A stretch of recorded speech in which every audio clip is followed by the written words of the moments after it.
नमस्कार मंडळी. तर आपण आहे ना इन्क्युबेटरमध्ये अंडी ठेवते उबवण्यासाठी. तर 100 अंडी ठेवते.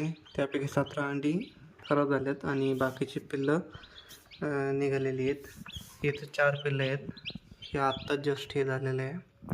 आणि जे बाकीची पिल्लं आहेत ना ती ब्रोडर रूममध्ये शिफ्ट केलेली आहेत मी आधीच. तर तुम्हाला ते पण दाखवतो. आणि जर नॅचरल हॅचिंग आणि इन्क्युबेटर हॅचिंग यावर व्हिडिओ पाहिजे असेल प्रॉपर, तर मी तुम्हाला एक लवकरच व्हिडिओ बनवून देईल.